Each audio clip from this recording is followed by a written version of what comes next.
पुण्यश्लोक अहल्या भाई होलकर जन्म होगी 300 वर्ष हो गला। आज आम ये मन पकाचु कहीं सी जड़े सुप्रशासिका थिले, अति सुंदर भाव में राजतंत्र से निर्वाह कार्य निर्वाह करुले।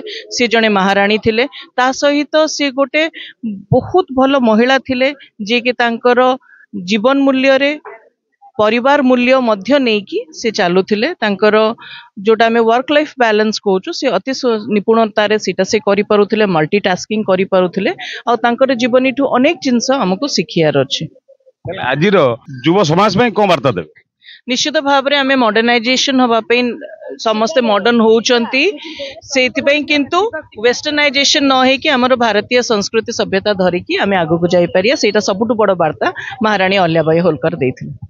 आज आम सहित आउ जन अच्छा राज्य बीजेपी महिला मोर्चार उपसभापति जी की तांकर भी विभिन्न खबर कागज अहल्याबाई संपर्क में आर्टिकल मान बाहरी, से संपर्क में कौन आप परिचय दिखाते? संपर्क कौन कह?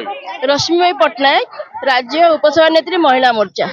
आमर भारतर इतिहास अनेक वीर वीरंगना को जन्म देछि, जो माने कि तांकर निजर कार्यशैली, निजर कीर्ति, निजर भक्ति, निजर जो कार्य करिवार पराकाष्ठा, निष्ठा एवं सत्यनिष्ठ और न्यायनिष्ठ से माने निज को परिचित कराइछंती एवं कौनसी एक षड्यंत्र शिकार है ना आगु को आसी नथिला।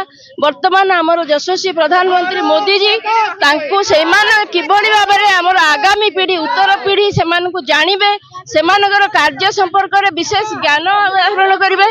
से आज 300 वर्ष पूर्ति अवसर में जन्म जयंती खोर्धा जिले में पालन करा जाउछि। अहल्याबाई कार्यक्रम है तत्सहित सिंदूर कार्यक्रम आप नेतृत्व करा संपर्क कौन कहे? विगत दिन में गत 22 तारिख में जो भाव काश्मीर पहलगाम ठारे आतंकवादी द्वारा 20-22 जन लोक निधन है, अत्यंत मर्मन्तुद घटना, अत्यंत दुख कहले अच्युक्त हम नहीं। स्त्री और पिला सामने जो भाई निर्मम भाव हत्या करागला, यहाँ गोटे बहुत बड़ निंदार विषय। केवल भारतवर्ष नहीं सारा पृथ्वी यहाँ चकित। ताकू देखी आम यशस्वी प्रधानमंत्री जेंतु भारतीय नारी सिंदूर अवसान घटिला, स्वामी की हर बटिले, से मिशन सिंदूर ना 15 दिन भितर जो भाव से पदक्षेप नेले सारा पृथ्वी आज चकित है जे विश्व रे भारतर स्थिति कौन, शत्रु को सामना करिवारे भारतर अवस्था परिस्थिति बर्तमान कौन अच्छी। तेणु से आज से जो माने मृताहत कले आज सम्मान जणी आत्मार सद्गति आज ये पदयात्रा, विशेषकर जो सेनानी माने मूल्यवान समय दे जीवन को प्रतीत करी सेना बाहिनी रही आम भारतवर्ष को गौरवान्वित कर उद्देश्य भी ये सिंदूर पदयात्रा। ता सहित आज आमर 300 वर्ष पूर्वे अहल्याबाई होलकर नामर एक नारी जी एक साधारण परिवार आसी सारा भारतवर्षर नेतृत्व नौले। तो यशस्वी प्रधानमंत्री तांको मन पकई आज 300 वर्ष जयंती हिसाब से आज गोटे वर्कशॉप खोर्धा जिला तरफ जटणी में आयोजित करा। विशेषकर 2-3 जिनस को उल्लेख करा जायछि।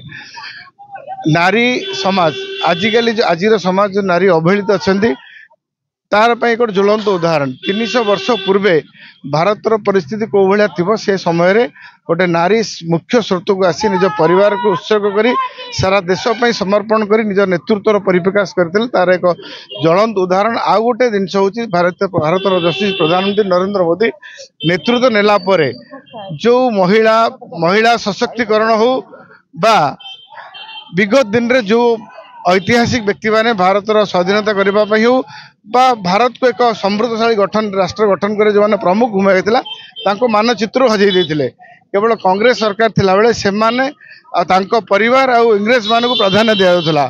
तो मोदी एक बलिष्ठ नेतृत्व चिंताधारार यहाँ गोटे माने परिणाम बोली आम कहवा जे से विगत दिन जो ऐतिहासिक लोक मान समाज मुख्य स्रोत आने एक प्रयास। तेणु से एक कर्मशाला होता आमर राज्य सभा नेत्री ऐश्वर्या विश्वाल महोदय आम पाखे उपस्थित थे। आम से समावेश सारी बर्तमान पदयात्रा सिंदूर यात्रा जाऊँ। धन्यवाद। राज्य महिला सभानेत्री जटणी पहुंचते अहल्याबाई संपर्क में सूचना देते तत्सहित सिंदूर କାର୍ଯ୍ୟକ୍ରମ କରିଥିଲେ ଜଟଣୀ ପୌରାଞ୍ଚଳ ଭିତରେ।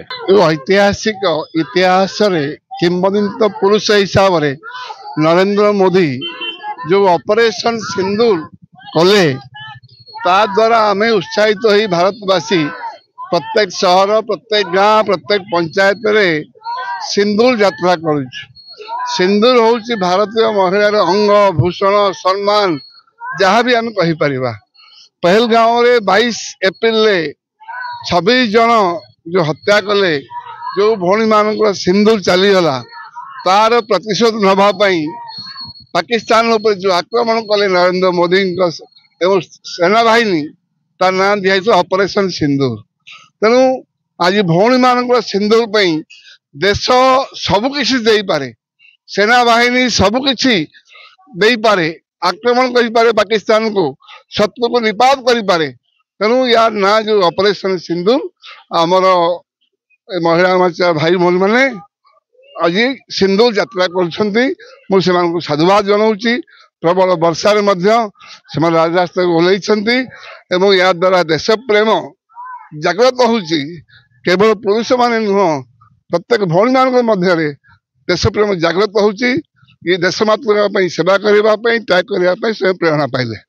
महिषी नारी अहल्या संपर्क में आज गोटे आप विस्तृत से आलोचना चक्र चलता से संपर्क कौन कह संक्षिप्त आज खोर्धा जिला तरफ पुण्य श्लोक अहल्या 300 वर्ष तले से जो शासन करते संस्कृति धर्म सेवा शासन यार जीवंत प्रतीक से थे एवं से जो शासन देते 300 वर्ष पर आज उदाहरण हो सहित महाकाल मंदिर उज्जैन काशी विश्वनाथ आज अनेक स्थान मंदिर को से पुनरुद्धार करते सहर मान गढ़ी पांथशाला पानी पोखरी व्यवस्था अनेक काम कर सब बड़ कथा हूँ जो पर्दार आढ़ुआल महिला मान रोते से दृढ़ मना न कांदी स्वामी मरीगले पुओ मरीगले किंतु दृढ़ मना से लोक सेवा कले